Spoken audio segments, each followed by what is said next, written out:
It is a Rocky Mountain high for the Denver Nuggets. Last year, had a 20-point second-half lead and blew it against the Timberwolves. They do not blow it this time. Led by as many as 35, Russell Westbrook. Let me get that steal. Let me get that dunk. ×2. It was actually the second time he did that. And then he gets a tech for hyping up the crowd against his former team, knocking them out 120-101. Nuggets on to play the top seed in the West, the Oklahoma City Thunder. Get some instant analysis. Welcome in CBS Sports HQ NBA analyst John Gonzalez. John, we talked pregame about this game, and I'm not sure that I saw it happening this way. Your reaction to an absolute blowout. Now, the score perhaps not indicative of the final score, but that was over in the third quarter. Yeah, that was utter devastation, domination by the Nuggets. I didn't anticipate this. I thought that they would want to avenge last year when they blew that 20-point lead against the Wolves. But, man, the Clippers didn't put up much of a fight at all. I mean, you had all 5 players plus Russell Westbrook in double figures for the Nuggets, who just blew them out in the second half. I mean, the Clippers didn't even bother playing Kawhi and James Harden in that fourth quarter. And if you want to know, yeah, it was a 19-point game on the scorecard here, and maybe the box score makes it look like it was closer than it actually was. It was not. That was the Clippers' second unit actually showing some pride because the first unit didn't. And if you want to know how bad this blowout actually was and how much that the Nuggets absolutely throttled the Clippers, look no further than one Russell Westbrook, who in the fourth quarter threw down a dunk and decided to swing on the rim like he was a kid in a schoolyard, back and forth, knowing he was going to get a technical, knowing he's going to get fined, not caring at all, just basically dancing on the Clippers' grave. Yeah, that was a blowout. He had 16 points off the bench for the Nuggets. If he was still playing for the Clippers, that would have been the second most points for the Clippers, because James Harden did not have the second most points for the Clippers behind Kawhi Leonard. Kawhi Leonard was good.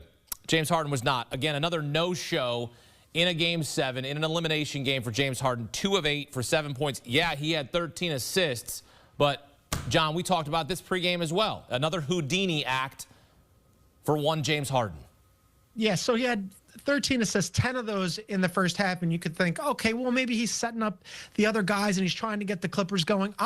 You lose this game by 19. You could have lost this game by 40, frankly, if the Nuggets had kept in their starters. James Harden, you're setting up other players who are inferior to you offensively. In a game where the only person in the first unit who really showed out and showed up was Kawhi Leonard, they needed your offense. They did not need your playmaking as much as they needed you to be the second best scorer on this team, which you are, at least on paper. Unfortunately, this game isn't played on paper. It's played on the court. And once again, in a Game 7 where you need James Harden to be a superhero and an all-star and a former MVP, he vanished. Ask Sixers fans and the Sixers organization how that goes. Ask the Rockets, when he played for the Rockets when he was an MVP, how that goes. It happened again for the Clippers. And I'd like to say that I'm surprised, but I'm not. I mean, James Harden is a very good player, and he had an excellent season. In a year where Kawhi Leonard didn't get onto the team and play in the regular season until much later in the year because they were trying to bring him along slowly and make sure that he was healthy. James Harden was the one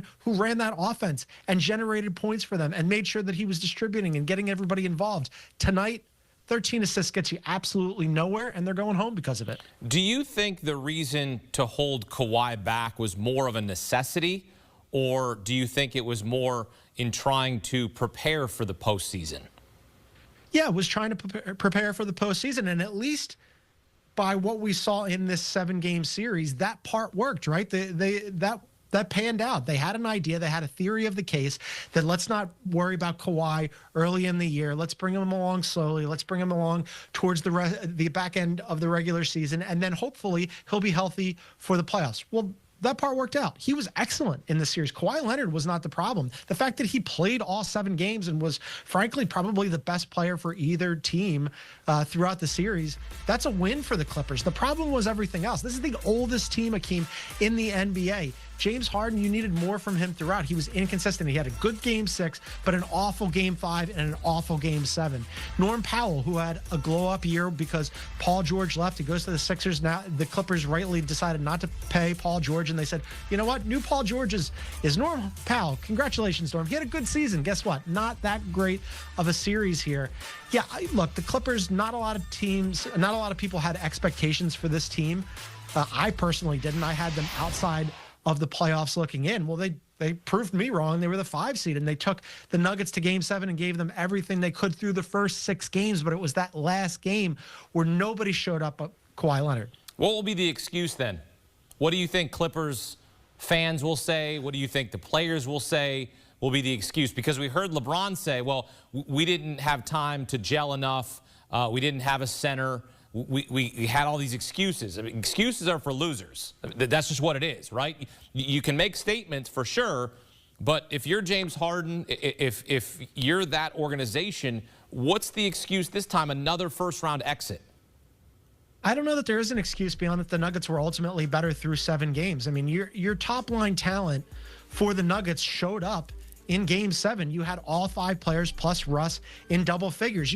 It was such a runaway victory for them that they basically got to rest Nikola Jokic for the next round in this game. He came in towards the end of the 4th quarter, but he only played 32 minutes. He had 16, 10, and 8. That's a regular season, like, I don't know, late November, early December line for Joker, right? That's a team that came to play in Game 7. For the Clippers, they didn't come to play. Their first unit didn't beyond Kawhi Leonard.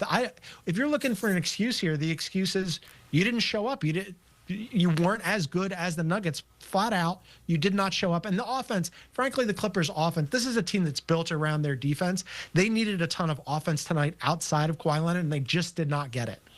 How about the game from Aaron Gordon and Christian Brown? Don't call me Christian Braun. I mean, they were excellent, right? I mean, if you can get production like them, and we saw, of course, Aaron Gordon with the tip-in dunk at the buzzer, the first time in NBA history to win a game in that scenario. We always say this all the time. Role players play better at home, and this year they did. Yeah, there was questions about the role players too, right? Because they were like intermittently good / available during the regular season. Aaron Gordon was in and out of the lineup, and his offense comes in spurts. But as you mentioned, he had that throw-in dunk game winner that was the closest game winner that I've ever seen. And then tonight he was excellent. I was a little curious about what kind of offense that they would get out of him because, again, you're not sure. It's a little shaky at times. He was fantastic at both ends of the floor. And then Christian Brown. I was wrong about Christian Brown. When Kentavious Caldwell-Pope decamped during the offseason and went to the Orlando Magic, we were told by Calvin Booth, who was no longer the general manager. Shouts to Calvin Booth. He's probably kicking himself right now. But he was right about Christian Brown. He said Christian Brown's going to step in from being our 6th man into the starting lineup. He's going to be the new KCP. And I thought, that's a terrible idea. Where are you going to get scoring off your bench?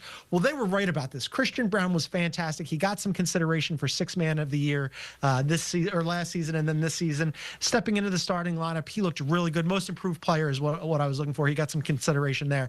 He's been really good. And this Nuggets team, when those guys are scoring and when Jamal Murray is actively engaged and, Michael Porter Jr. is dealing with the shoulder injury, that's what Nikola Jokic needs. He needs just a little bit of help, not a ton, because he's the best player in the world. He can do a lot himself. But those guys tonight were fantastic. So the Denver Nuggets moving on to play the top seed in the West, the Oklahoma City Thunder. Split the regular season for whatever that's worth. And this is interesting as well, John. Teams coming off a sweep have won 5 straight playoff series against teams coming off a Game 7. And the last team coming off a sweep to defeat a team coming off a Game 7 was the Nuggets against the Heat in the 2023 NBA Finals. Of course, Denver won that. So now you have the team that's been playing every day, as it feels like, against the team that's sitting, rested, ready. This is a matchup of the presumptive 1-2 finishers in the NBA MVP voting in Shai Gilgeous-Alexander and Nikola Jokic. So this is incredible for basketball fans. How are you evaluating it? Because Vegas thinks it's over before it starts, -900 for the Thunder to win this series. Yeah, I'm on the Thunder too, but man, from an entertainment standpoint, the NBA's got to be really happy about this because you have the 1 versus 2 finishers in the MVP race in whichever order that they finish.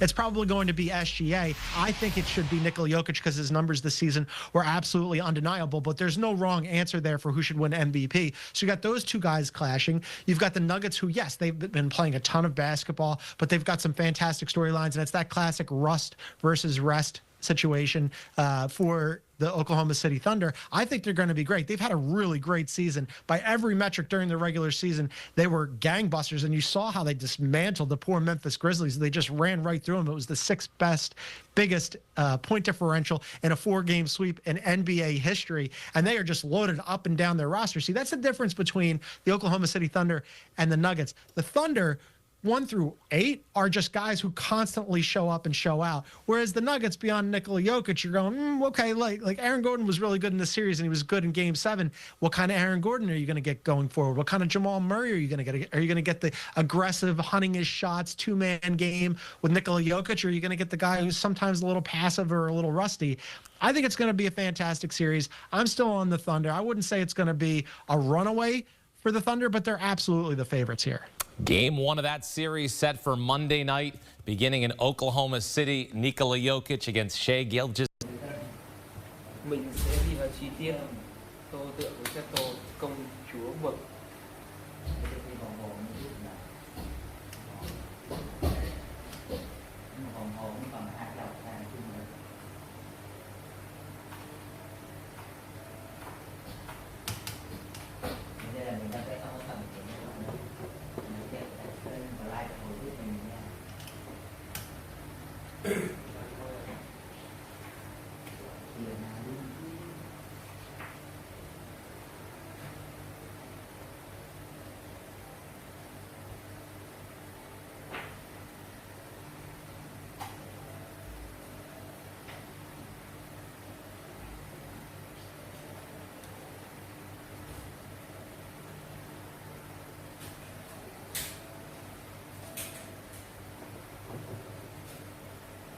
Dơ, ở đây có cái kéo nhỏ nhỏ mang đây họ. Cái kéo nhỏ nhỏ chỗ đường so này ấy.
Cho anh 2 cái kéo luôn, 3 cái luôn. Mày lấy vừa thôi, một cái kéo nhỏ luôn.